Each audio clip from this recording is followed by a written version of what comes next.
Hello बच्चा लोग। आज हम लोग पढ़ने वाले हैं लैंड फॉर्म्स एंड लाइफ। ये आपकी बुक का थर्ड चैप्टर है और इसकी शुरुआत हम करेंगे एक फिर से एक बहुत अच्छे कोट के साथ जो अथर्ववेद में लिखी हुई है। अब ये अथर्ववेद क्या है पहले वो जान लेते हैं।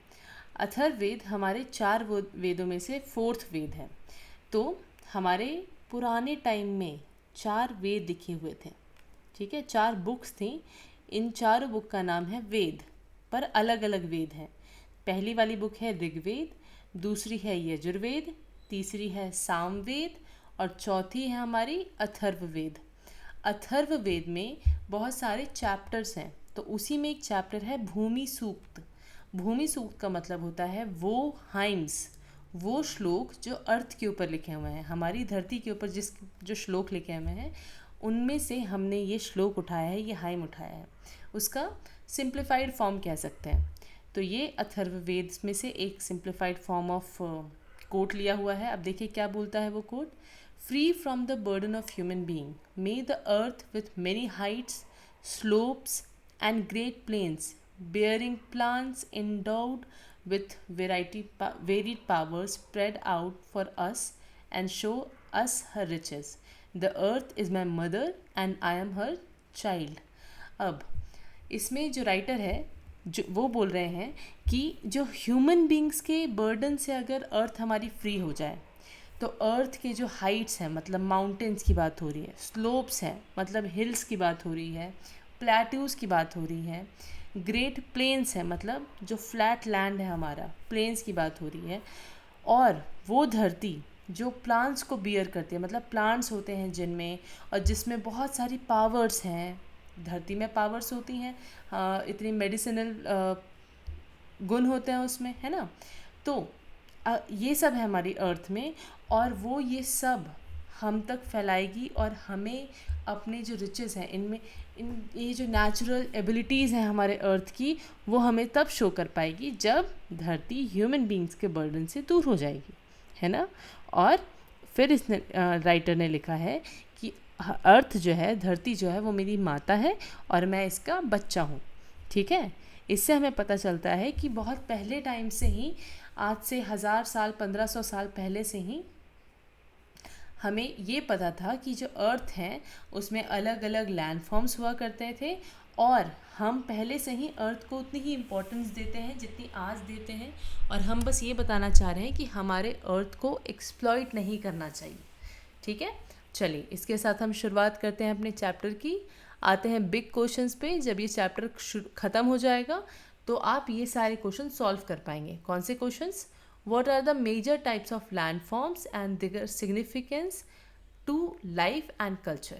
ठीक है, लैंडफॉर्म कौन कौन से हैं और उनकी इम्पोर्टेंस क्या है, सिग्निफिकेंस मतलब इम्पोर्टेंस क्या है हमारी लाइफ में और कल्चर में। ठीक है, दूसरा क्वेश्चन होगा what are the challenges and opportunity of life associated with each landforms. हर एक लैंडफॉर्म में रहने वाले लोगों को कौन से एडवांटेज होते हैं, कौन सी अपॉर्चुनिटीज़ मिलती हैं और कौन से चैलेंजेस उनको फेस करने पड़ते हैं। ये सब हम चैप्टर के एंड तक समझ जाएंगे। ठीक है, तो चलिए इंट्रोडक्शन पे आते हैं। Humans like most mammals live on land. Land, as you may have noticed, have many forms and features. Its appearance changes a lot from one region to another. हम जो ह्यूमन हैं वो मैमल्स हैं, ठीक है, वो लैंड पे रहते हैं ऑफ कोर्स। और अगर आपने नोटिस किया होगा तो अगर आप एक जगह से दूसरी जगह घूमने जाते हैं तो आपका जो आसपास का सराउंडिंग है वो चेंज होता है। कहीं आपको बहुत सारे पेड़ दिखेंगे, कहीं आपको बिल्कुल सूखा हुआ एरिया दिखेगा जिसमें कुछ नहीं होगा।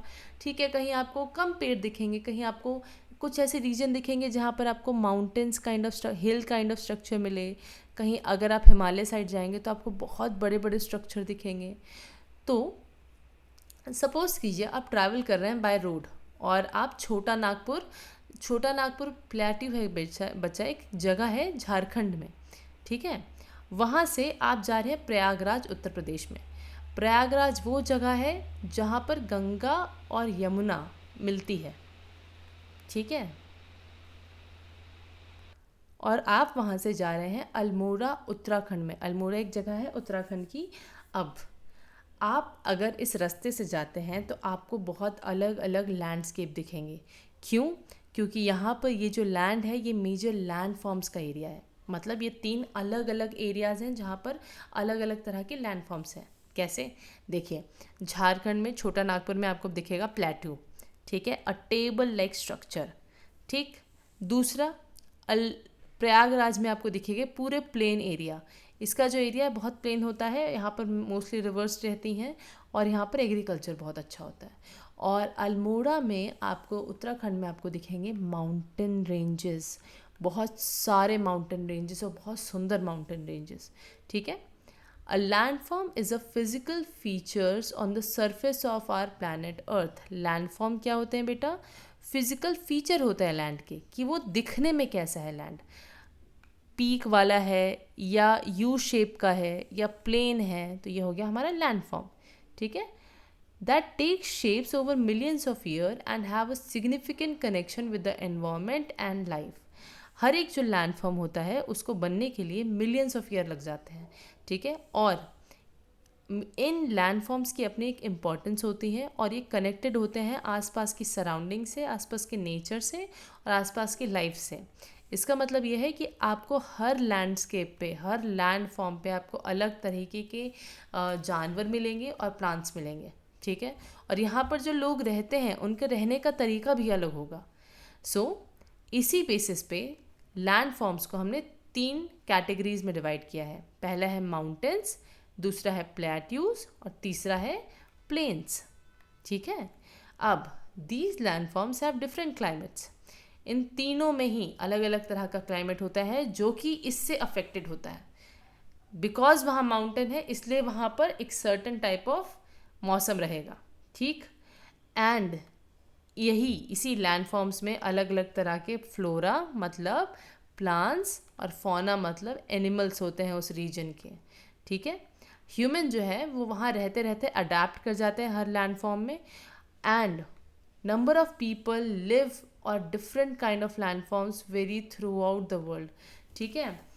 जो लोग हैं वो अलग अलग तरह के लैंडफॉर्म्स में रहते हैं और इनके नंबर्स बिल्कुल अलग अलग हैं। ठीक है। माउंटेन्स में बहुत, मतलब कुछ लोग माउंटेन्स में रहते हैं, बहुत सारे लोग प्लेन्स में रहते हैं और कुछ लोग प्लेटूज में रहते हैं। चलिए आगे बढ़ते हैं। तो पहले लैंडफॉर्म के बारे में बात करेंगे हम, माउंटेन्स के बारे में। तो माउंटेन जो लैंडफॉर्म्स हैं ये हाइयर होते हैं देन द सराउंडिंग लैंडस्केप। इसका मतलब है कि आसपास के सारे एरिया से माउंटेन बेसिकली लंबे होंगे। ठीक है। They can be recognised by a broad base, steep slope and narrow submit. अब माउंटेन्स का जो बेस होता है वो ब्रॉड होता है, मतलब नीचे से ये बहुत ब्रॉड होंगे, फिर धीरे धीरे ये स्टीप स्लोप होगा इनका, मतलब इनकी चढ़ाई जो होती है बहुत स्टीप होती है, मतलब बहुत क्या बोलते हैं इसको, खड़ी चढ़ाई होती है। ठीक है। और नैरो सबमिट मतलब होता है कि जब आप ऊपर की तरफ जाते हैं तो इसके जो पीक के पास वाली इनकी जो हाइकिंग होती है ना वो बहुत ही कम जगह में हो पाती है। मतलब it's very hard to climb up to the peak. ठीक है। इसलिए बहुत कम ही लोग माउंटेन्स पे चढ़ पाते हैं। ठीक है। इसलिए आपको गियर्स की ज़रूरत पड़ती है माउंटेन्स पे चढ़ने के लिए। तो depending on their height, some mountains are covered with snow and lower altitude the snow melts every summer and turn into water that fed rivers। तो हाइट के हिसाब से माउंटेन्स, कुछ माउंटेन्स जो होते हैं वो कवर्ड होते हैं स्नो से, और जो कम हाइट के होते हैं, एल्टीट्यूड मतलब आपकी लैंड से ऊंचाई कितनी है। ठीक है। हाइट ये होता है एल्टीट्यूड। जितनी आपकी ऊंचाई होगी उतना ज़्यादा आपके चांसेस हैं कि आप स्नो से कवर्ड रहेंगे। ठीक है। क्योंकि वहाँ पर स्नोफॉल होती है, वहाँ रेन नहीं होती है, क्योंकि वहाँ तक जाते जाते क्लाउड बहुत ही ठंडे हो जाते हैं और वो एक सॉलिड फॉर्म, जो लिक्विड रेन होती है ना वो सॉलिड फॉर्म में कन्वर्ट हो जाती है और फिर वो स्नो के रूप में नीचे आती है, प्रेसिपिटेट करती है। तो इसलिए जो ऊपर वाला हिस्सा होता है उसमें ज़्यादा चांसेस होता है स्नो होने के। अब नीचे आते हैं। देखिए, अब सर्दियों में क्या होता है, स्नो बाउंड होता है, पूरे माउंटेन्स जो होते हैं वो पूरा कवर होते हैं आइस से। उसके बाद जब गर्मियाँ आती हैं तो ये जो स्नो होती है ये पिघलने लगती है माउंटेन से। सबसे पहले नीचे वाले माउंटेन्स की स्नो पिघलती है और फिर ये धीरे धीरे धीरे स्नो छोटे चैनल से जाके मेन रिवर से मिल जाते हैं और इसी से रिवर्स में पानी आता है। समझ में आया? इसके बाद at high altitude the snow में never melt leaving the mountain permanently snow capped. अब कुछ ऐसे माउंटेन्स होते हैं जो बहुत ही हाइट में होते हैं और जहाँ पर बहुत सारे बादल होते हैं, बहुत ठंडा, मतलब होता क्या है ना बच्चा, जैसे जैसे आप एल्टीट्यूड में ऊपर की तरफ जाएंगे आपका टेम्परेचर डाउन होते जाएगा। तो किसी किसी जगह तो सनलाइट इतनी स्ट्रांग होती है कि भैया वहाँ पर आप स्नो मेल्ट हो जाता है, पर कुछ जब जो ज़्यादा एल्टीट्यूड में होते हैं, जिनका ज़्यादा माइनस में टेम्परेचर होता है, वो स्नो फिर भी सनलाइट की वजह से भी पिघल नहीं पाता है और वो हमेशा के लिए ही स्नो बाउंड माउंटेन्स बन के रहते हैं। ठीक है, वो साल में कभी नहीं पिघलते। ठीक है, तो उनको परमानेंटली स्नो केप्ड माउंटेन बोलते हैं। Other highlands with a lower height, less steep slopes and round tops are known as hill. अब कुछ ऐसे एरियाज़ होते हैं जिनकी हाइट थोड़ी कम होती है, जिनके स्लोप थोड़े कम स्टीप होता है, मतलब बहुत इसे तीखी चढ़ाई नहीं होती, और जो थोड़ा राउंड शेप में होता है, ऊपर पीक नहीं होता है ऐसा इनका। ठीक है, उनको बोला जाता है हिल। जो थोड़े से ऐसे यू शेप में होते हैं ना बच्चा, उनको हिल बोला जाता है। ठीक है, तो ये होता है डिफरेंस हिल और माउंटेन्स में। अब आगे देखते हैं। ये देखिए आपको अलग अलग माउंटेन्स दिखाया जा रहा है। माउंट एवरेस्ट हो गया, किलिमंजारो हो गया, ब्लैंक हो गए, कंचनजंगा हो गया, अनाईमुड़ी माउंटेन नहीं है। अगर आप इसको ध्यान से देखो तो इस माउंटेन को देखो, इसके पीक्स दिखेंगे आपको, है ना, छोटे छोटे पीक्स बहुत सारे, और इसकी स्टीप देखो, इसका स्लोप कितना स्टीप दिख रहा है। अब ध्यान दो यहाँ पे, इसका कोई पीक नहीं है, ये ऑलमोस्ट यू शेप का है ना, तो ये जो है हिल है। ये क्या है? अनाईमुड़ी हिल में आता है। ठीक है, अनाईमुड़ी की हाइट बहुत अच्छी है इसलिए उसको माउंट अनाईमुड़ी बोलते हैं, पर इसके आसपास की जितनी रेंजेस हैं, जो वेस्टर्न घाट है बेसिकली, वो हिल में कंसीडर की जाती हैं। चलिए अब आगे देखते हैं। Most of the world mountains are grouped in mountain ranges. जो बहुत सारे माउंटेन्स होते हैं ना बेटा, उनको माउंटेन रेंजेस में ग्रुप किया जाता है, क्योंकि माउंटेन कभी अकेला ऐसे नहीं दिखेगा आपको। माउंटेन्स हमेशा अलग अलग माउंटेन से कनेक्टेड रहेंगे, तो उस पूरे कनेक्टेड माउंटेन को हम बोलते हैं माउंटेन रेंजेस। जैसे हिमालय इन एशिया, हमारे यहाँ हिमालयाज़ हैं। हिमालयस कोई सिंगल माउंटेन नहीं है, ये पूरा जम्मू कश्मीर से लेके अरुणाचल प्रदेश तक एक माउंटेन रेंज है जो लगातार चली आ रही है। ठीक है, पूरा एकदम बहुत सारे माउंटेन रहेंगे यहाँ पे। ठीक है, और दूसरी माउंटेन रेंज है एल्प्स, जो है यूरोप में, वो भी एक रेंज है, वो एक कोई माउंटेन नहीं है। ऐसा ही सेम है साउथ अमेरिका में। तो अगर आप साउथ अमेरिका में मैप देखेंगे तो ऑलमोस्ट ऐसा दिखेगा वो आपको मैप। बहुत अच्छा नहीं बना रही हूँ मैं, पर ऑलमोस्ट समझ लीजिए।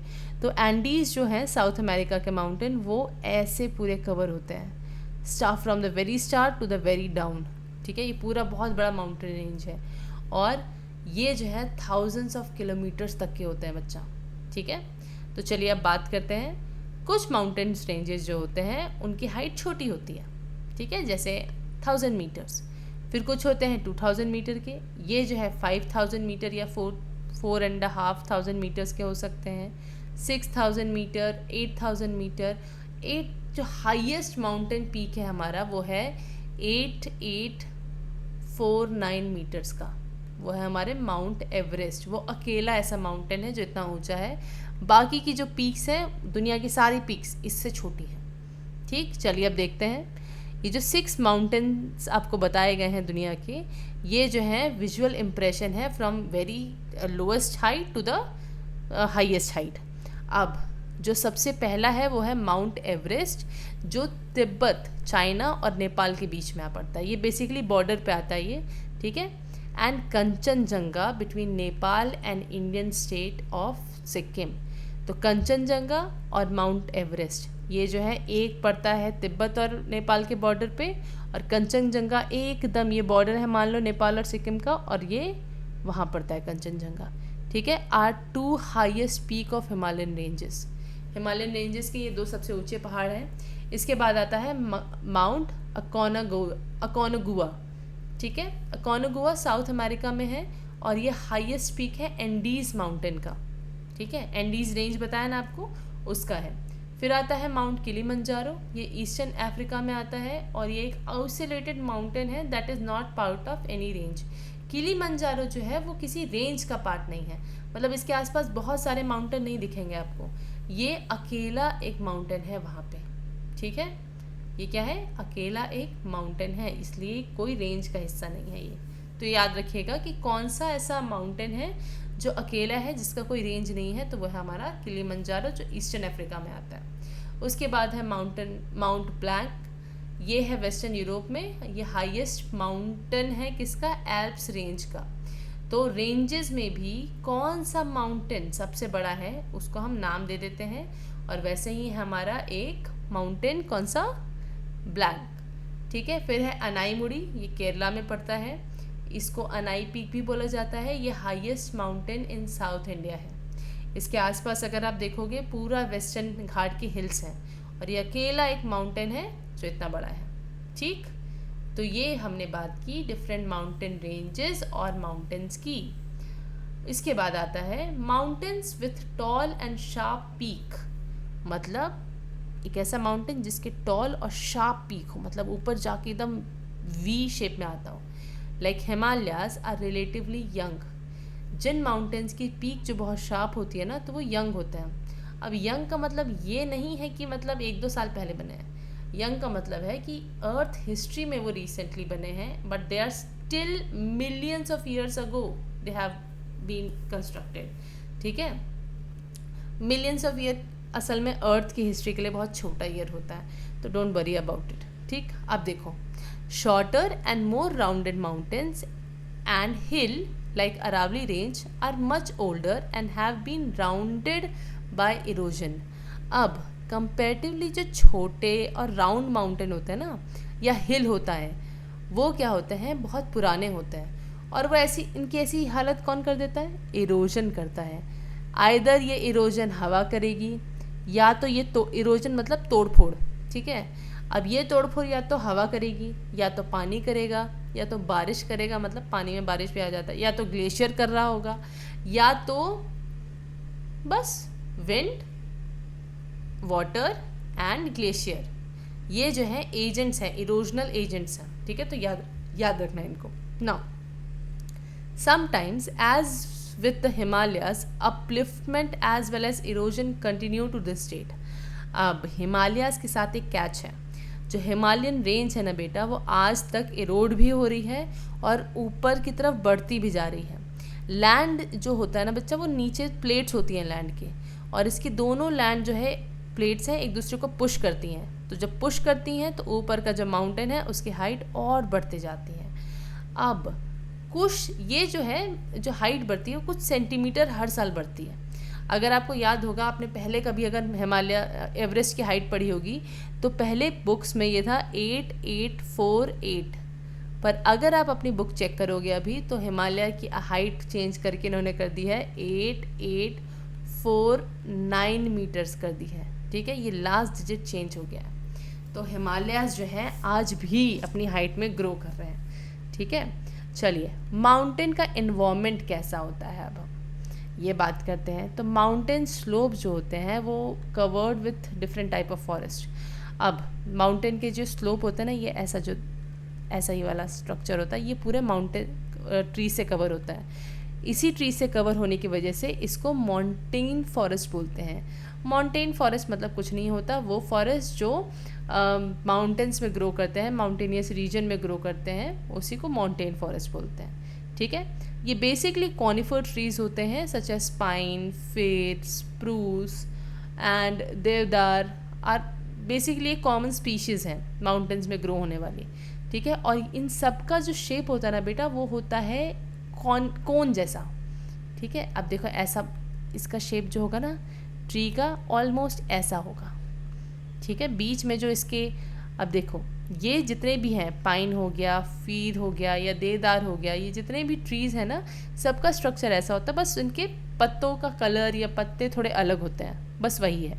बाकी ये होते सारे कॉनिफर ट्रीज़ हैं। ये बहुत ऊंचे, बहुत लंबे होते हैं और कोन शेप के होते हैं। इनके जो लीव्स होते हैं वो बेटा नोकीले होते हैं, थोड़े से ऐसे पिन पॉइंटेड होते हैं, ठीक है। जैसे मैं ड्रॉ कर रही हूँ ना, एग्जैक्टली ऐसे ही होते हैं, थिन और पॉइंटेड होते हैं इनके लीव्स, ठीक है। इनके लीव्स ऐसे सुंदर से ऐसे नहीं होते, इनके लीव्स ऐसे ऐसे ही होते हैं, ठीक।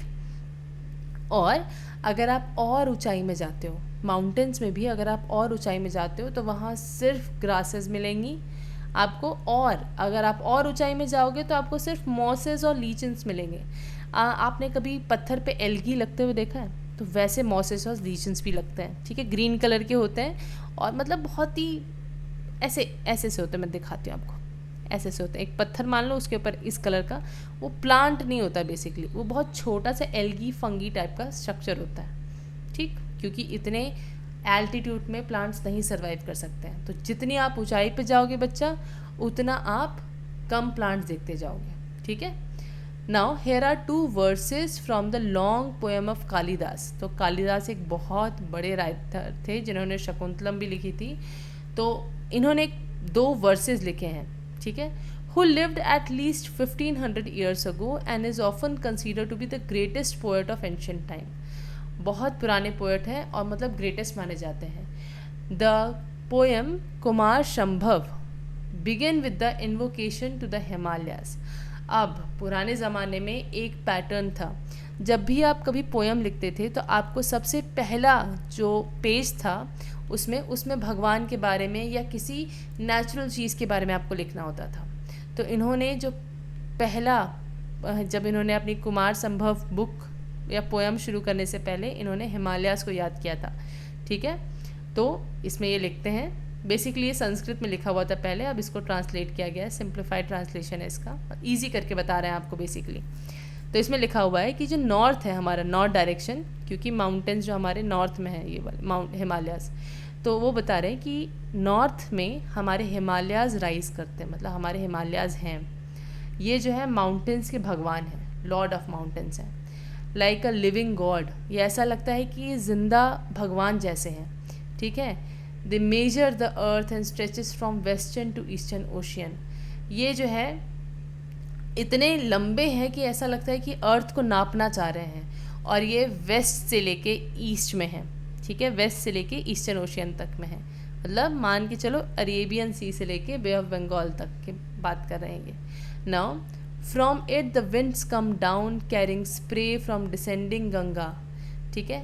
अब ये बता रहे हैं कि from it the winds come down, इस हिमालय की वजह से जो विंड्स हैं वो नीचे की तरफ मुड़ती हैं, ठीक है। क्योंकि of course it is true कि माउंटेन जो है वो बैरियर का काम करता है विंड्स के लिए, तो विंड से ये हवा टकराती है माउंटेन से और अपना पैटर्न चेंज कर लेती है। आप जब मानसून विंड्स के बारे में पढ़ोगे ना तो आपको बहुत अच्छे से पता चलेगा। और ये जो है ये स्प्रे फ्रॉम डिसेंडिंग गंगा, और इन्हीं माउंटेन्स में पानी भी होता है और ये गंगा को अपने साथ लेके आते हैं, इस माउंटेन की वजह से गंगा भी आती है। Shaking the deodar trees, opening the peacock tail feathers and cooling the mountain people after they hunt deer. तो ये बेसिकली उस पूरे इन्वायरमेंट को डिस्क्राइब कर रहे हैं कि कैसे वहाँ बहुत अच्छी हवा चलती है और वहाँ पर जो है बारिश होती है और वहीं से गंगा भी निकलती है उसी बारिश के पानी से, ठीक है।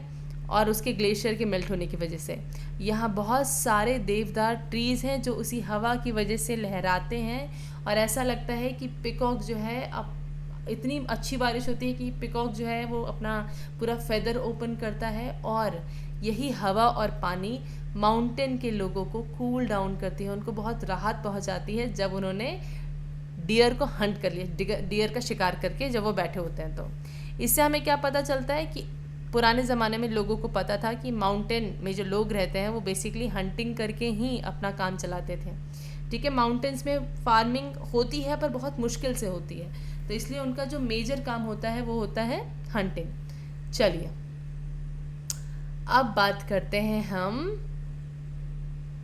वहाँ के एनिमल्स की।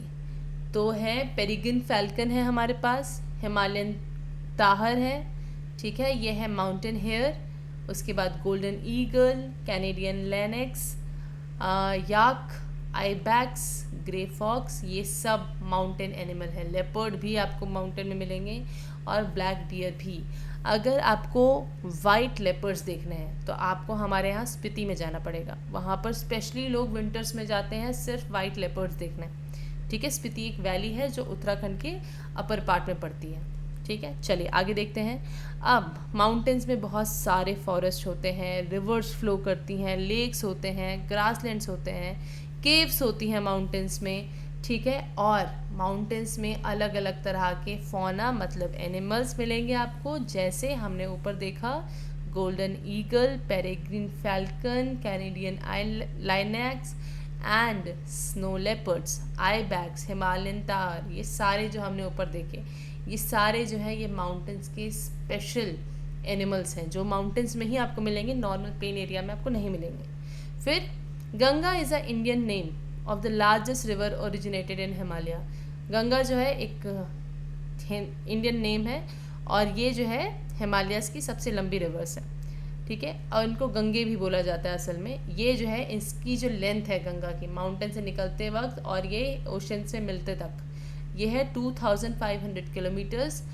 और इसकी बहुत सारी ट्रिब्यूटरीज़ हैं।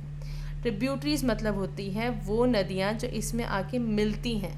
ठीक है, जैसे एग्जाम्पल के रूप में हम यमुना देख सकते हैं, घग्गर देख सकते हैं। ये दोनों यमुना और घग्गर भी हिमालय से ओरिजिनेट होती है, अलग अलग जगह से होती है पर हिमालय से ही होती है। और कुछ और भी हैं जैसे सोन, ये होती है विंध्या रेंजेस से। ठीक है, इस गंगा के साउथ प्लेन से आती है। देखो अब क्या है, अगर आप ध्यान दोगे तो गंगा अगर यहाँ से ऐसे जा रही है तो यमुना आपको यहाँ से आते हुए मिलेगी। ठीक है, ये भी नीचे वाली डायरेक्शन में आती है। घग्गर आपको इस डायरेक्शन में मिलेगी और सोन आपको नीचे से मिलेगी। ठीक है, यहाँ पर जो है दो रेंजेस आती हैं बेटा, एक सतपुरा रेंज है और एक विंध्या रेंज है। ठीक है, ऊपर विंध्या है, नीचे सतपुरा है। तो विंध्या रेंज से सोन स्टार्ट होती है और जाके फिर गंगा में मिल जाती है। ठीक, चलिए आगे देखिए। ये देखिए टेरेस फार्मिंग, ये नॉर्थ इंडिया में होता है, ये हिली एरियाज़ में होता है। अब देखो माउंटेन में जो एकदम स्टीप माउंटेन है वहाँ कोई फार्मिंग नहीं करेगा, पर जहाँ पर ऐसा है कि आप ये ऐसे स्टेप्स बना सकते हो वहाँ पर लोग फार्मिंग करते हैं। जैसे शिमला वाले एरिया में अगर देखोगे तो ऐसी फार्मिंग आपको बहुत इजीली मिलेगी, पर जैसे ही आप ऊपर ऊपर जाते जाओगे आपको फार्मिंग और कम होती जाएगी। अब लाइफ इन द माउंटेन्स, देखो लोग रहते कैसे हैं वहाँ पर। तो माउंटेन जो टेरेन होता है, टेरेन मतलब अ पीस और a stretch of land from the point of view of physical feature, मतलब उस एरिया का स्ट्रक्चर। ठीक है, एक पीस ऑफ लैंड जिसमें एक फिजिकल फीचर है, मतलब माउंटेन है जैसे। तो माउंटेन जो टेरेन है, माउंटेन वाला जो एरिया है, ये बहुत रफ और रग्ड होता है। ठीक है, मतलब उबड़ खाबड़ एरिया होता है, ऐसे होता है। ठीक है, अगर आपने कभी सामने से देखा होगा तो बेसिकली ऐसे बहुत सारे स्टीप स्लोप रहेंगे और बहुत रग्ड रहेगा। और यहाँ पर रेगुलर फार्मिंग करना बच्चा इट्स वेरी मुश्किल। और रेगुलर अगर फार्मिंग आपको करनी है तो सिर्फ आप वैलीज़ में कर सकते हैं। वैली मतलब जो लोअर एरिया ना, जैसे ये दिख रहा है आपको, ये वी दिख रहा है, ये वैलीज़ होती हैं जो रिवर बनाती है। ठीक है, रिवर जो एरिया बनाती है थोड़ा सा प्लेन होता है कंपेरेटिवली, इस स्टीप से कम होता है बेसिकली नीचे वाला एरिया, इसको वैली बोलते हैं बेटा, जो वी लाइक स्ट्रक्चर होता है। ठीक है, वहाँ से फार्मिंग होती है नीचे वाले एरिया में। And cultivation is practised on slopes by cutting steps into the slope. जैसे कि हमने देखा टेरेस फार्मिंग में ये क्या करते हैं, थोड़े कम हिली एरियाज़ पे स्टेप बना देते हैं। ठीक है, अब स्टेप्स यहाँ पर एकदम स्टीप स्लोप पे तो आप स्टेप नहीं बना सकते, तो थोड़ा सा जो ऐसा एरिया होता है उबड़ खाबड़ सा, ऐसे कम स्लोप वाला, इसको ये लोग कट करके स्टेप्स में कन्वर्ट कर देते हैं। इसी को टेरेस फार्मिंग बोला जाता है। ठीक है, इसके बाद आता है in many mountainous regions of the world herding is preferred occupation over agriculture.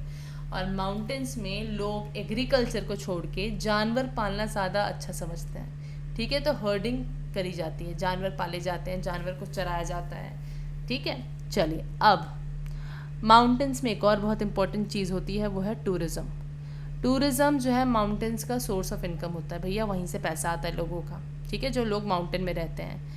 The crisp mountain air and scenic beauty attract many tourist. Crisp mountain air मतलब जो बहुत साफ़ हवा होती है माउंटेन्स की, और जो बहुत सुंदर ब्यूटीफुल अट्रैक्टिव सीन्स होते हैं, वो टूरिस्ट को वहाँ पर बुलाते हैं, बेसिकली वो अट्रैक्ट करते हैं टूरिस्ट को वहाँ पर आने के लिए, घूमने के लिए। और जो कुछ टूरिस्ट होते हैं वो माउंटेन जाते हैं कुछ स्पोर्ट्स करने के लिए भी, जैसे जो स्टीप माउंटेन्स होते हैं उसमें लोग स्कीइंग करने जाते हैं, हाइकिंग करने जाते हैं, माउंटेनियरिंग करने जाते हैं, मतलब पहाड़ चढ़ने बेसिकली। और वहाँ पर पैराग्लाइडिंग भी होती है, आपको हेलीकॉप्टर से लेके जाया जाता है और ऊपर से छोड़ दिया जाता है पैराशूट के साथ, और जब आप नीचे आते हो तो उसको पैराग्लाइडिंग बोलते हैं। ठीक है ना। बहुत सेंचुरी से, बहुत सारे सदियों से हम देखते आ रहे हैं कि जो लोग हैं वो ट्रैवल करते हैं ऊपर की तरफ पिलग्रिमेज के लिए, मतलब अपने भगवान की यात्रा के लिए ऊपर की तरफ जाते हैं। पिलग्रिमेज में मतलब होता है जब आप क्या बोल सकते हैं इसको, जब आप अपने कोई मंदिर है उधर आप जा रहे हो, ठीक है, यात्रा करने, उनसे भगवान से मिलने जा रहे हैं, तो उसके लिए आपको पिलग्रिमेज बोलते हैं उसको। But an excessive inflow of visitor can also put a fragile mountain environment under pressure. ये सब तो अब ठीक है, बट अगर बहुत सारे लोग एक साथ चले जाते हैं, अगर भगवान के दर्शन करने या सीनिक ब्यूटी का मज़ा लेने, या आप घूमने चले जाते हैं अपनी फैमिली के साथ, तो उससे क्या होता है बेटा, माउंटेन का जो इन्वायरमेंट होता है ना बहुत फ्रेजाइल होता है, बहुत मतलब बहुत नाजुक होता है। अगर आप इसमें ज़्यादा बर्डन करोगे तो वहाँ लैंडस्लाइड बहुत आसानी से हो सकता है। तो हमें ये ध्यान रखना चाहिए कि हम माउंटेन जाएं, बिल्कुल जाएं, बट बैलेंस बना के रखें। हम इतने सारे लोग ना चले जाएं कि भैया माउंटेन में लैंडस्लाइड हो जाए, ठीक है, या इतने सारे लोग वहाँ ना चले जाएं और वहाँ जाके घर ना बना ले कि वहाँ पर जो इन्वायरमेंट है, वहाँ की जो फ्लोरा और फौना है वो डिस्टर्ब हो जाए। तो वी शुड रिमेंबर दिस। अब देखो, बछेंद्री पाल नाम की एक हमारी माउंटेन क्लाइंबर है, ठीक है, और बहुत यंग एज में उन्होंने माउंटेन क्लाइंब करना शुरू किया था। वो एक्सपीडिशन करती थी। एक्सपीडिशन मतलब होता है from the very first day to the very last day, जब आप माउंटेन चढ़ के नीचे आ जाएं पहाड़ के, उसको एक्सपीडिशन, पूरे जर्नी को एक्सपीडिशन बोलते हैं। ठीक है, ये हमारी पहली इंडियन वुमेन थी जिन्होंने माउंट एवरेस्ट को क्लाइंब किया था इन 1984। सोचो, और माउंट एवरेस्ट क्लाइंब करना बच्चा, it's not an easy task. ठीक है, और इनको इसके लिए पद्मश्री, इंडिया का सबसे सिविलियंस को मिलने वाला सबसे अच्छा अवार्ड है ये। ठीक है, सिविल मतलब आम जनता को मिलने वाला। और इसी साल मतलब और फिर Padmashri the same year, and Padma Bhushan, पहले पद्मश्री मिला, उसके बाद पद्म भूषण मिला था इनको 2019 में। पद्मश्री के और ऊपर वाला जो वो होता है, क्या बोलते हैं, अवार्ड, वो होता है पद्म भूषण। फिर एक थी अरुणिमा सिन्हा।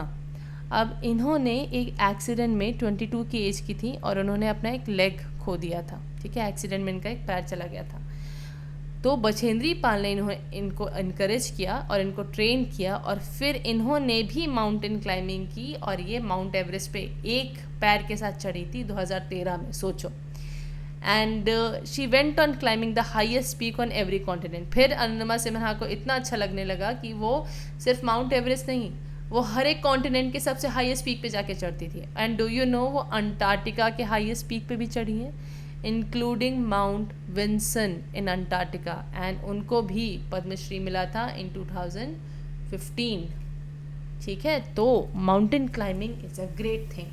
अब देखो, पर अगर हम बैलेंस मेंटेन नहीं करेंगे माउंटेन्स और आम लोगों के बीच में, तो क्या हो सकता है, फ्लैश फ्लड आ सकता है।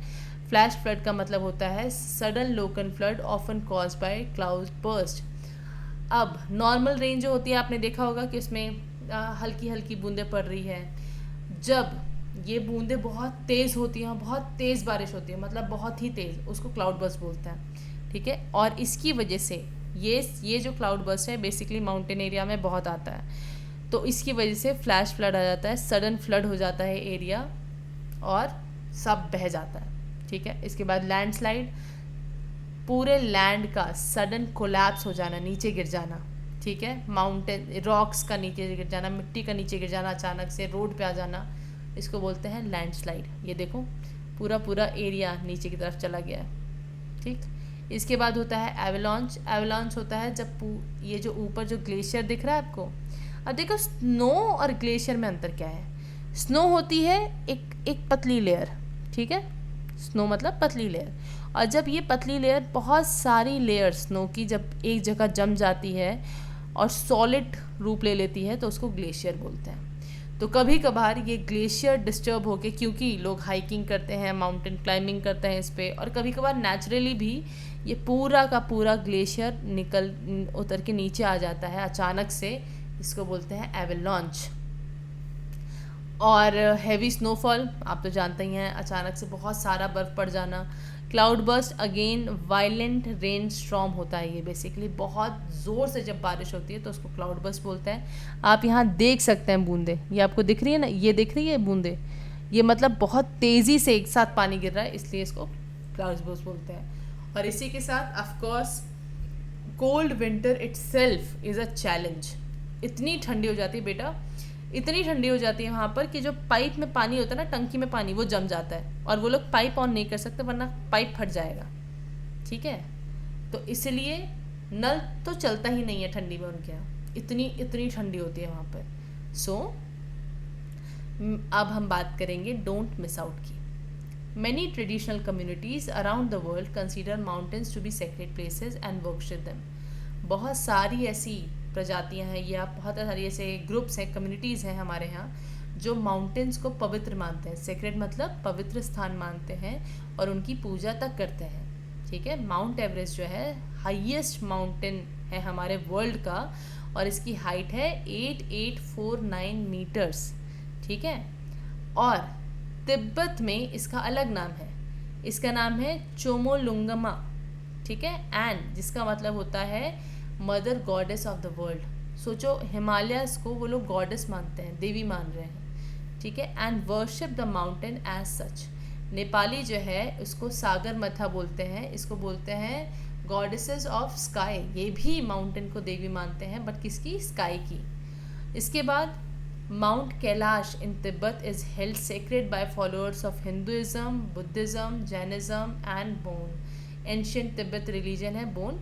ठीक है, अब ये लोग जो ये सारे रिलीजन वाले हैं, ये एक माउंट कैलाश है बेटा, हिमालयन रेंज में एक माउंटेन है कैलाश नाम का, इसको बहुत सीक्रेट माना जाता है। Such reverence of for mountain summits is also found elsewhere in India as well as other part of world. और ये जो फीलिंग है ना माउंटेन्स के लिए, ये जो रिस्पेक्ट है माउंटेन्स के लिए, ये सिर्फ इंडिया में नहीं, बहुत सारे वर्ल्ड के बहुत सारे पार्ट्स में रिस्पेक्ट की जाती है माउंटेन्स की। नाउ अब हम बात, ये तो हो गया माउंटेन्स की बात, अब हम बात करेंगे प्लेट्यूज की। प्लेट्यूज भी एक लैंड फॉर्म है that rise up from the surrounding land as has a more or less flat surface. Some of its sides are often steep slopes. अब देखो, प्लेट्यू जो होता है एक टेबल लाइक स्ट्रक्चर होता है। इसका कुछ साइड तो भैया बहुत ही स्टीप हो सकता है, ऐसे खड़ा सा स्टीप हो सकता है, और कुछ साइड ऐसे नॉर्मली ये ऐसा ऐसा दिखेगा आपको। ठीक है, ऐसा। और यहाँ पर लोग रहते हैं, ऐसी बात नहीं है, प्लेट्यूज पे लोग रहते हैं, पर कोई ना कोई साइड जो है बहुत स्टीप रहेगा इसका। Like mountains, plateau can be young or old in terms of earth history. अब अर्थ हिस्ट्री के हिसाब से या तो ये बहुत यंग हो सकते हैं या तो ये बहुत ओल्ड हो सकते हैं। नाउ 2 एग्जाम्पल्स हैं हमारे, एक है तिब्बतन प्लेट्यू। इंडिया बेटे देखो, ये जो जैसे मान लो ये है हमारा जम्मू कश्मीर और लेह लद्दाख है, बहुत गंदी ड्राइंग है पर झेल लो।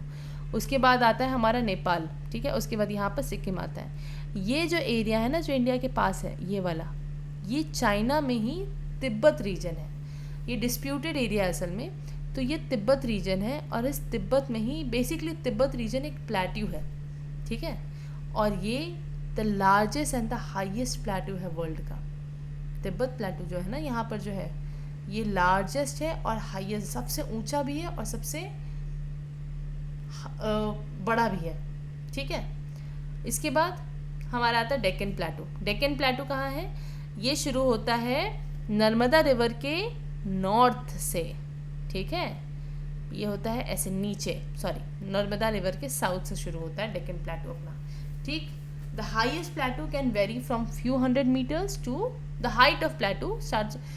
प्लेट्यू की हाइट कुछ भी हो सकती है, या तो 100 मीटर्स हो सकती है या तो 1000 मीटर हो सकती है। तो प्लेट्यू भी वेरी करते हैं अपने हाइट में। ठीक है, तो 2 प्लेट्यू याद रखो जो तुम्हें याद रखने की ज़रूरत है। तिब्बत प्लेट्यू जो इंडिया के जस्ट नेबरिंग कंट्री के पास है, और डेक्कन प्लेट्यू जो हमारे साउथ इंडिया में है। ठीक है, तिब्बत प्लेट्यू का बेटा एवरेज जो हाइट है उसकी हाइट अलग अलग होती है। देखो मैं बताया था ना कि वो ऐसे ऐसे हो सकता है, ठीक है। फिर एक टेबल लाइक स्ट्रक्चर होगा और एक जगह से बहुत ही स्टीप होगा। तो इसकी जो एवरेज हाइट है, और क्योंकि वो लार्जेस्ट है तो इसकी एवरेज हाइट है 4500 metres, which explains why it has been nickname as roof of the world. तो तिब्बत प्लेटू को रूफ ऑफ द वर्ल्ड भी बोलते हैं, दुनिया की छत बोलते हैं इसको, ठीक है। From east to west it is nearly 2500 kilometre long. ये ईस्ट से लेके वेस्ट तक कितना लंबा है? 2005 किलोमीटर लंबा है ये, ठीक है। And do you know the distance from Chandigarh to Kanyakumari? इतना लंबा है, सोचो। पंजाब से लेके कन्याकुमारी तक का डिस्टेंस और तिब्बत प्लेटू का डिस्टेंस एक ही है। सोचो इतना बड़ा है, मतलब हमारी पूरी कंट्री कवर हो जाए, इतना बड़ा है तिब्बतन प्लेटू। इसके बाद डेक्कन प्लेटू जो है वो सेंट्रल और साउथ इंडिया में पड़ता है, क्योंकि ये महाराष्ट्र से शुरू होता है, मान लो एमपी से शुरू होता है ये, ठीक है। एमपी से शुरू होता है, नीचे साउथ तक जाता है। वन ऑफ द ओल्डेस्ट प्लेटू है बेटा, वर्ल्ड का ओल्डेस्ट है। और ये जो है बहुत सालों पहले वॉल्केनिक एक्टिविटी से बना था। यहाँ पर वॉल्केनिक माउंटेन्स होंगे या वॉल्केनिक एरियाज होंगे, वहाँ पर जमा होते होते वॉल्केनो जमा होते होते एक table like structure, steep structure उसने ले लिया और इसी को प्लेटू बोला, ठीक है। Like mountains, प्लेटू also is rich mineral deposit, ठीक है। अब माउंटेन्स की तरह ही प्लेटूज़ में भी बहुत सारे मिनरल्स पाए जाते हैं। एक्चुअली प्लेटूज़ में ज़्यादा मिनरल पाए जाते हैं, इसलिए प्लेटूज़ को स्टोर हाउस ऑफ मिनरल्स भी बोला जाता है। माउंटेन्स में मिलता है तो दोनों को ही क्या बोला जाता है? Store house of minerals. और इसलिए यहाँ पर माइनिंग एक्टिविटी बहुत सारी होती है। प्लेटूज़ जाने जाते हैं बेटा, जहाँ भी आपको, जैसे छोटा नागपुर प्लेटू है, वहाँ अगर आप जाओगे तो आप देखोगे कि वहाँ पर सिर्फ माइनिंग होती है, ठीक है। Where many of the world largest mines are found. Plateaus इतने रिच होते हैं मिनरल्स में कि आपको वर्ल्ड के लार्जेस्ट माइंस आपको यहीं मिलेंगे, किसी न किसी प्लेटू में ही मिलेंगे। For example the east African प्लेटू is famous for gold and diamond mining. जो ईस्ट अफ्रीका में प्लेटू पाया जाता है उसमें क्या निकलता है? गोल्ड निकलता है और डायमंड्स निकलते हैं, ठीक है। इंडिया में हमारे पास खुद बहुत सारा रिजर्व है आयरन का, आयरन भरा पड़ा है हमारे प्लेटूज़ में।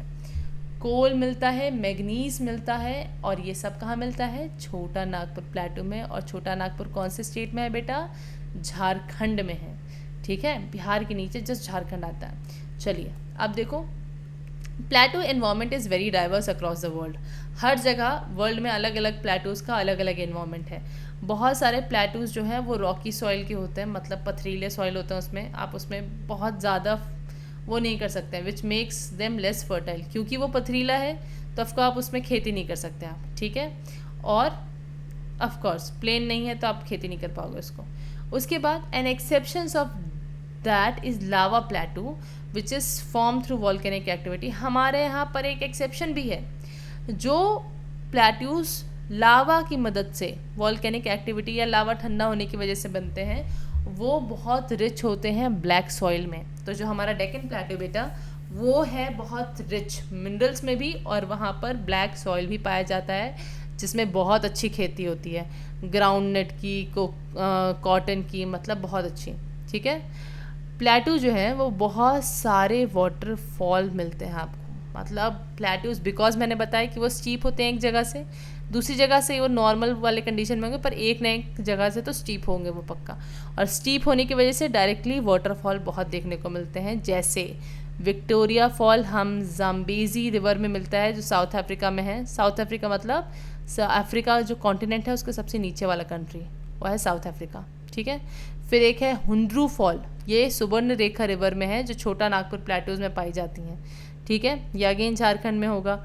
जोग फॉल जो है वो सरावती रिवर में पाई जाती हैं जो वेस्टर्न घाट की है, ठीक है। ये कुछ वाटरफॉल है जो आपको याद रखने हैं। फिर है नोह काली कई फॉल, ठीक है। ये है 340 मीटर्स की जो चेरापूंजी में है। और चेरापूंजी कहाँ है? मेघालय। चेरापूंजी एक और चीज़ के लिए बहुत फेमस है। क्या मुझे कमेंट में कोई बता सकते हैं कि चेरापूंजी क्यों फेमस है? चलिए अब जैसे कि आप देख सकते हैं प्लेटूज़ की यही खासियत होता है बेटा कि ये स्टीप होता है एक जगह से, देख रहे हैं आप, एकदम सीधी चढ़ाई है, एकदम सीधी, और फिर यहाँ से पानी आके डायरेक्ट वाटरफॉल बन के गिर रहा है। तो दिस इज़ हाउ प्लेटूज़ आर। अब आप बात करते हैं प्लेन्स की। आप जो प्लेन्स होते हैं ये जो होती है बेसिकली एक्सटेंसिव फ्लैट और जेंडर अनड्यूलेटिंग सरफेस होता है। अब ऐसा नहीं है कि प्लेन्स में उबड़ खाबड़ नहीं होगा, पर प्लेन्स में बेसिकली बहुत कम उबड़ खाबड़ चीज़ें रहती हैं, ठीक है। ज़्यादा से ज़्यादा ये 300 metre above the sea level होगी, उससे ज़्यादा नहीं होगी, ठीक। अब मतलब जैसे मान लो यहाँ सी है, ठीक है, ये थोड़ी ऐसी उबड़ खाबड़ हो सकती है, ऐसी, ठीक है, और ये कभी भी स्टीप नहीं होगी। प्लेन्स में आपको कभी भी कोई वाटरफॉल नहीं दिखेगा, कुछ नहीं दिखेगा, ठीक है। बेसिकली लंबे समय तक ये स्टीप ही होती हैं। इसके बाद they are generally not more than 300 metres above the sea level, तो ये बहुत ही सिंपल प्लेन होती है बेचारी। Flood plains are one type of plain form by river originating in mountain ranges where they collect particles of rock, sand, silt called sediments। अब देखो क्या होता है, प्लेन्स कैसे बनती है। बेसिकली प्लेन्स बनाने वाली होती है हमारी रिवर। रिवर क्या करती हैं, फ्लड प्लेन्स बनाती हैं। रिवर कौन सी प्लेन बनाएगी, फ्लड प्लेन। रिवर जो है अपने साथ माउंटेन से छोटे छोटे पत्थर लेके आती है बेटा, छोटे छोटे पत्थर ले आई या तोड़ देती है पत्थर को रास्ते में लाते लाते।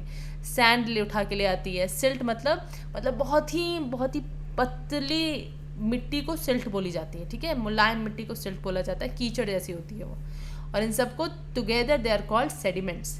ये सेडिमेंट्स रिवर लेके आती है, और जब रिवर का वाटर फ्लो और वाटर लेवल इंक्रीज होकर आसपास के एरिया में फैल जाता है तो वो फ्लड हो जाती है, ठीक है। और फ्लड के साथ जितना भी सेडिमेंट्स लाई थी वो सब अपने आसपास के एरिया में डिपॉजिट कर देती है, और इसी से क्या होता है, प्लेन्स बनते हैं, ठीक है। तो इसी की बात करें, देखो these sediments are carried all the way from the plain where the river deposit them make the soil very fertile. और क्योंकि ये जो मिट्टी है बेटा, जो सैंड, रॉक, सिल्ट है, ये बहुत ही मॉइस्चर कंटेन करती है। और आप तो जानते हैं जहाँ मॉइस्चर और मिट्टी वहाँ अच्छी फसल है ना, अच्छी सॉइल में अच्छी फिर वो होती है, प्लांट्स होते हैं। तो जिसकी वजह से प्लेन्स जो होते हैं वो क्रॉप ग्रोइंग के लिए बहुत ही अच्छे होते हैं। आपको हर तरह का एग्रीकल्चर मिल जाएगा, ऑलमोस्ट प्लेन में हर तरह की क्रॉप्स उग जाएंगी, ठीक है। और इसीलिए प्लेन एरिया का इकोनॉमिक ऑक्यूपेशन क्या होता है, एग्रीकल्चर, ठीक है। आगे देखो, plain also support variety of flora and fauna. अब क्योंकि ये प्लेन एरिया है तो यहाँ पर बहुत सारे जानवर और बहुत सारे प्लांट्स आपको मिलेंगे, ठीक है। ये देखो, ये है हमारा प्लेन एरिया। ये पूरा जो ग्रीन एरिया दिख रहा है ना बेटा, ये पूरा है नदन प्लेन जो फेमस है। और आपको क्या ये वाला हिस्सा दिख रहा है, ये वाला नीचे वाला, ये है हमारा छोटा नागपुर प्लेटो। आपको यहाँ स्ट्रक्चर्स दिख रहे होंगे, ऐसे थोड़ा सा उठा हुआ है, फिर ऐसे ब्राउन कलर है, यहाँ प्लांट्स कम है। ये इसलिए है क्योंकि प्लेटो एरिया है, ठीक। आगे देखिए, अब प्लेन्स की लाइफ कैसी होती है। अब प्लेन्स की लाइफ ऑफ कोर्स आपको पता होगा कि थाउजेंड्स ऑफ ईयर्स से बच्चा, बहुत सालों से, आज से हज़ारों साल पहले भी जो सिविलाइजेशन, जो लोग सेटल होते थे वो सेटल होते थे कहाँ, रिवर्स के पास, ठीक है। और रिवर्स होती थी आसपास, इसलिए आसपास का एरिया फर्टाइल होता था। तो रिवर्स और फर्टाइल प्लेन्स के पास बहुत सारे लोग सिविलाइजेशन सेटअप करते थे। सिविलाइजेशन मतलब और कुछ नहीं होता, जब बहुत सारे लोग एक जगह सेटल हो जाते हैं और यहाँ पर एक कल्चर डेवलप हो जाता है, एक मार्केट डेवलप हो जाता है, तो उसको बोलते हैं सिविलाइजेशन। जब वहाँ पर लंबे समय तक लोग रह के ट्रेड करते हैं, खेती करते हैं, उसको सिविलाइजेशन बोलते हैं, ठीक है। In our time too, a large part of the world population lives in plain। आज भी मैक्सिमम जो पॉपुलेशन है बच्चा दुनिया की, वो प्लेन्स में ही रहना पसंद करती है, क्योंकि वो आसान होता है प्लेन्स में रहना बेसिकली। तो देखो, about 40 crore people, more than 1/4 of the total Indian population जो है वो गंगा प्लेन्स में रहती है बच्चा। 1/4 पॉपुलेशन जो है कहाँ रहती है, गंगा प्लेन्स की। सिर्फ गंगा रिवर के पास रहती है इतनी, बाकी रिवर्स तो अभी छोड़ दो, ठीक है। उसके बाद, और गंगा रिवर्स के पास जो प्लेन्स होती है उनको गैंगटिक प्लेन भी बोला जाता है और गंगा प्लेन भी बोला जाता है, ठीक है। तो कंफ्यूज मत होना, गैंगटिक मतलब गंगा ही है बेसिकली, गंगा की ट्रिब्यूटरीज के आसपास। As with many other plains of the world, the major occupation of the people will be, या तो वो फिशिंग कर रहे होंगे मेन ऑक्यूपेशन में, मेन नौकरी में क्या करते हैं, या तो फिशिंग करेंगे रिवर से, या तो एग्रीकल्चर करेंगे। यहाँ पर बेसिकली फूड क्रॉप्स उगाई जाती हैं। फूड क्रॉप्स मतलब वो क्रॉप्स जो खाने वाली होती हैं, जैसे राइस, वीट, मेज़ मतलब मक्का, ठीक है, बार्ले, मिलेट, ठीक है, एंड आर ग्रोन, बेसिकली ये सब उगाई जाती है। बाजरा, बार्ले होता है बाजरा, मिलेट होता है रागी, ये सब मिला के मिलेट बनता है। फिर कुछ फाइबर क्रॉप्स भी होती हैं। फाइबर क्रॉप्स वो होती हैं जिनसे कपड़े बनाए जाते हैं, थ्रेड बनाए जाते हैं, जैसे कॉटन हो गया, जूट हो गया, हेम्प हो गया, और also grown in Gangetic plain. इन सारे ही क्रॉप से कपड़े बनते हैं, ठीक है, इसलिए इसको फाइबर क्रॉप बोलते हैं। फिर traditional agriculture has been mostly rain fed. अब जो पुराने ज़माने में एग्रीकल्चर होता था वो बेसिकली उसको कौन सपोर्ट करता था? पानी कहाँ से लाते थे वो लोग? बारिश के पानी से वो लोग खेती करते थे। ठीक, बारिश आएगी, फिर वो बीज बोएंगे और फिर बीज उग जाएंगे और होगी कटाई। ठीक है, इसलिए मानसून के टाइम पे पहले जो था वो खेती की जाती थी। ठीक है, इसके बाद देखो, in recent decades however agriculture has turn to irrigation. अब तुम जानते हो कि साल में सिर्फ एक बार बारिश होती है लंबे समय तक, मानसून में, है ना। पर अब मॉडर्न ज़माना आने के बाद हमने क्या किया, इरिगेशन की हेल्प ली। पानी जो है फील्ड में बहुत तरीके के नेटवर्क से आता है। जैसे मान लीजिए रिवर बहुत दूर है तो लोग क्या करते हैं, वहाँ से कैनल्स बना लेते हैं, छोटे छोटे चैनल ऑफ वाटर होते हैं जिनको कैनल्स बोला जाता है। या तो कैनल से पानी आ जाएगा, ठीक है, रिवर्स की मदद से, या तो फिर हम ज़मीन के अंदर से निकाल लेते हैं, तो इसको बोलते हैं पम्प्ड फ्रॉम ग्राउंड वाटर। तो हम इरिगेशन कहाँ से करते हैं, या तो कैनल से कर लेंगे या तो हम ग्राउंड वाटर से कर लेंगे। While irrigation has increased agriculture production, it has also contributed to depletion of groundwater. अब देखो इरिगेशन से क्या हुआ, खेतों में पानी देने से क्या फ़ायदा हुआ कि भैया अब पानी मिलेगा तो क्रॉप और अच्छी होगी, ठीक है, बट इससे एक नुकसान भी है। नुकसान ये है कि हम इतना पानी इस्तेमाल कर लेते हैं कि जो ज़मीन के अंदर का पानी है वो बेटा कम होते जा रहा है दिन प्रतिदिन, ठीक है। So this presents a challenge for future of agriculture, जिसकी वजह से अगर आपको आगे की ज़माने मतलब फ्यूचर में आपको एग्रीकल्चर करना होगा तो भैया मुश्किल हो जाएगी, क्योंकि अब ग्राउंड वाटर में पानी ही नहीं रहेगा, ठीक है। और some other problems affecting the Ganga plains including high population and pollution. बेटा दिक्कत यह है कि गंगा प्लेन्स में रहो, आप गंगा के पास बिल्कुल रहो, पर बहुत सारे जब लोग रहने लगते हैं तो गंगा का पानी ज़्यादा इस्तेमाल होता है और गंगा का पानी सूखने लगता है। फिर ऑब्वियसली जब पानी ज़्यादा इस्तेमाल करोगे तो रिवर तो सूखेगी ही। और यही नहीं, हम गंगा के पानी में कचरा भी डाल देते हैं, तो पानी एक तो वैसे ही कम कर रहे हैं, ऊपर से पोल्यूशन और फैला दे रहे हैं, तो बड़ी दिक्कत है। Now whether in mountain ranges और plain, river around world has carried immense cultural value. अब भले वो माउंटेन रीजन हो चाहे वो प्लेन रीजन हो, रिवर हमेशा अपने साथ साथ कल्चरल वैल्यू लेके चलती है। कौन सी, कैसी कल्चरल वैल्यू? देखो, in particular many communities have considered a river source and its confluence with one or other rivers to be sacred.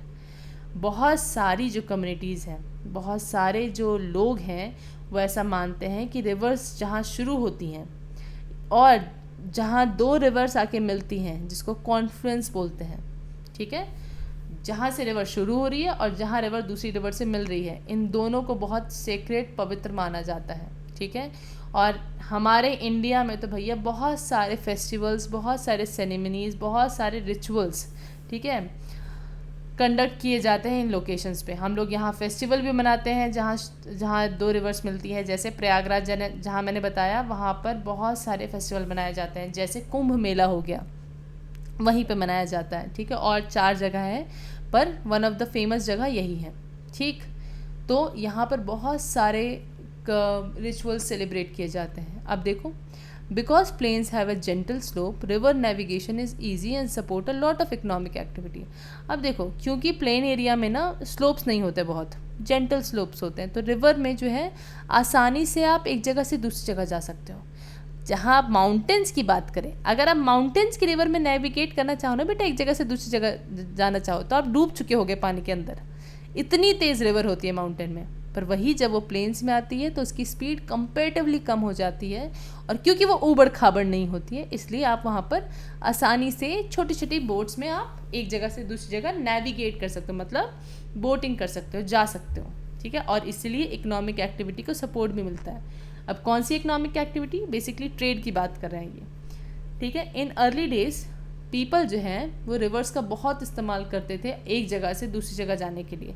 तो जैसे मुझे अगर मान लो प्रयागराज से पटना जाना है तो या तो मैं ट्रेन ले लूँ, तो पर पुराने लोग क्या करते थे, बोट ले लेते थे। बोट से वो लोग जाते थे प्रयागराज से पटना, क्योंकि दोनों ही गंगा रिवर के पास हैं। ठीक, नाउ गंगा में तो स्पेशली लोग प्रेफर करते हैं बोट से घूमना। या तो आपको नदी एक जगह से दूसरी जगह पार करनी है तो आप आराम से गंगा में जाइए। देखिए यहाँ से अगर आपको यहाँ जाना है तो आप रोड का इस्तेमाल नहीं करते हैं, हम सीधा सीधा गंगा से चले जाते हैं। ठीक है, अब देखो इस चैप्टर में हमने एक्सप्लोर किया 3 major land forms, mountain, plateaus and plains, but its surface is very complex and expert often define a few more land form. अब असलियत में देखो ये सिर्फ 3 लैंड फॉर्म नहीं होते हैं, एक और है और वो है हमारा डेजर्ट। अब डेजर्ट को सबसे large consider to be large and dry expanse with very little precipitation. अब कौन सा एरिया डेजर्ट होता है? डेजर्ट वो एरिया होता है जो बहुत बड़ा होता है और ड्राई होता है, जहाँ बहुत कम बारिश होती है, उसको बोलते हैं डेजर्ट एरिया। ठीक है, अब यहाँ पर अलग फ्लोरा मतलब प्लांट्स और अलग फौना मतलब अलग जानवर होते हैं। ठीक है, इनके यूनिक होते हैं इनके। कुछ डेजर्ट जो होते हैं हॉट होते हैं, like Sahara desert in Africa. Sahara desert वो जो है हमारे नॉर्थ अफ्रीका में है। ठीक है, पूरा एक बड़ा सा एरिया है, उसको सहारा डेजर्ट बोलते हैं। और हमारा इंडिया का पर्सनल हमारा है एक और डेजर्ट, वो है थार डेजर्ट। ये राजस्थान के वेस्टर्न पार्ट में आपको मिलेगा। ठीक है, और इंडिया के नॉर्थ वेस्टर्न हिस्से में। अब कुछ डेजर्ट जो होते हैं कोल्ड डेजर्ट होते हैं, जैसे Gobi desert of Asia. Gobi desert पड़ता है कहाँ बताऊँ मैं आपको, चाइना के ऊपर। ठीक है, चाइना के आसपास पड़ता है, मंगोलिया के आसपास, इसको गोबी डेजर्ट बोलते हैं।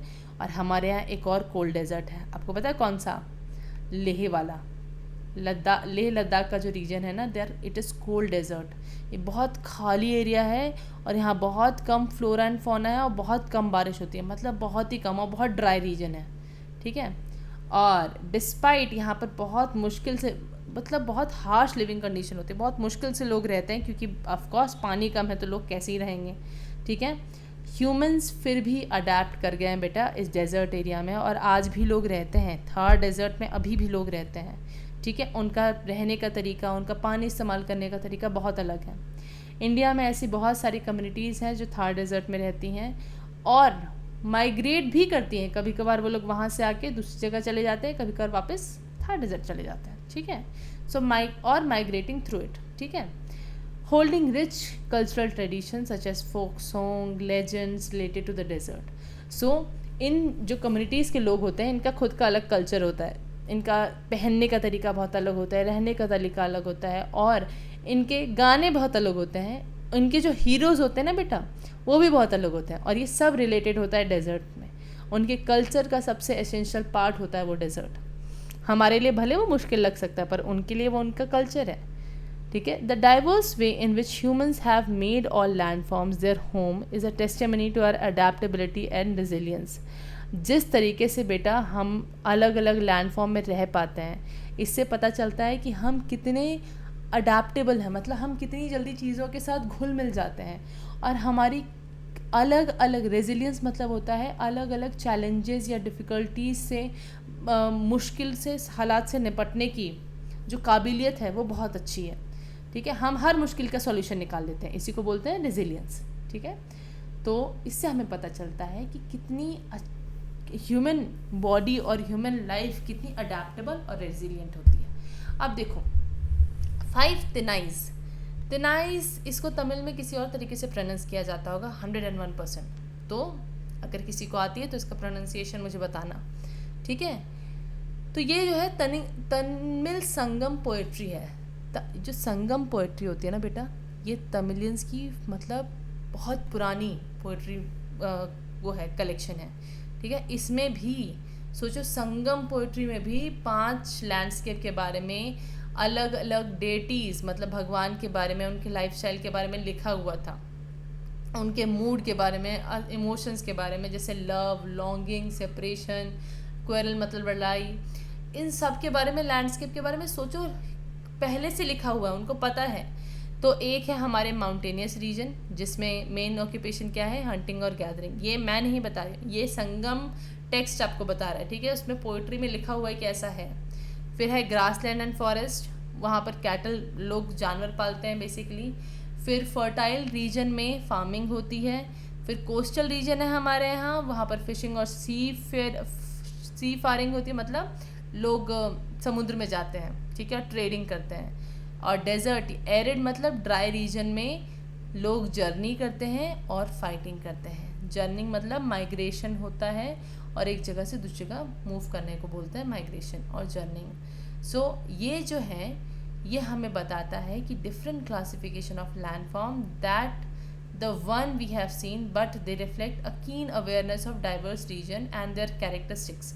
सो जो तमिल में जो लोग थे, तमिलनाडु के जो लोग थे, उनको पता था कि हमारे पूरे सब कॉन्टिनेंट में कैसे कैसे फीचर्स हैं, क्योंकि तमिलनाडु में तो आपको डेजर्ट नहीं मिलेगा, थार डेजर्ट है ना, या तमिलनाडु में तो आपको माउंटेन रेंजेस नहीं मिलेंगी, आपको हिल्स मिल सकते हैं पर माउंटेन्स नहीं मिलेंगे वहाँ पे, ठीक है। So they also illustrate a deep connection between humanity and the natural environment. ये आपको इस पोएम, इस कनेक्शन के थ्रू आपको ये बताना चाह रहे हैं कि पहले वक्त के लोगों के पास भी बहुत नॉलेज थी, वो भी बहुत घूमते थे एक जगह से दूसरी जगह, और ये अपने पूरे टेक्स्ट में लिख के रखते थे कि कहाँ कहाँ क्या क्या है। और आगे के चैप्टर पढ़ने से पहले हमें ये याद रखना पड़ेगा कि जो हमारे लैंड फॉर्म्स हैं ये 3 पार्ट में क्लासिफाइड होते हैं, माउंटेन, प्लेट्यू एंड प्लेन, ठीक है। और इनके अपने अलग अलग कैरेक्टरिस्टिक्स होते हैं, कुछ स्टीप होते हैं, रग्ड होते हैं, रफ होते हैं, कुछ यू शेप के होते हैं, कुछ जगह से स्टीप और कुछ जगह से स्लोपी होते हैं, और कुछ बिल्कुल प्लेन होते हैं, ठीक है। थ्रू आउट हिस्ट्री पीपल जो है अलग अलग एक्टिविटी अलग अलग लैंडफॉर्म्स में करते आ रहे हैं, ठीक है, और अलग अलग तरीके से रह रहे हैं, और अलग अलग लैंडफॉर्म्स जो हैं उनके कल्चर का एक बहुत अभिन्न पार्ट है, मतलब बिल्कुल ना अलग करने वाला इंटीग्रल पार्ट है उनका। इंडियन कल्चर जो है पर्टिकुलरली हर एक डाइवर्स लैंडफॉर्म को सेलिब्रेट करता है, ठीक है, और each landforms offer different challenges as well as different opportunity. Challenges मतलब वहाँ पर क्या क्या डिफ़िकल्टीज़ होती हैं, अपॉर्चुनिटी मतलब कैसे वो आपको इरिगेशन में हेल्प करता है, एग्रीकल्चर में हेल्प करता है, हंटिंग गैदरिंग में हेल्प करता है, ये सब होता है, ठीक है। चलो, with this our chapter is completed. Like, share and subscribe the channel, and of course अगर आपको कुछ समझ में ना आए तो आप नीचे कमेंट सेक्शन में पूछ सकते हैं। अगर आपको क्वेश्चन आंसर्स का अलग वीडियो चाहिए एक्सप्लेनेशन के साथ तो you have to write in comment section, I will do it, ठीक है। Thank you. Have a good day.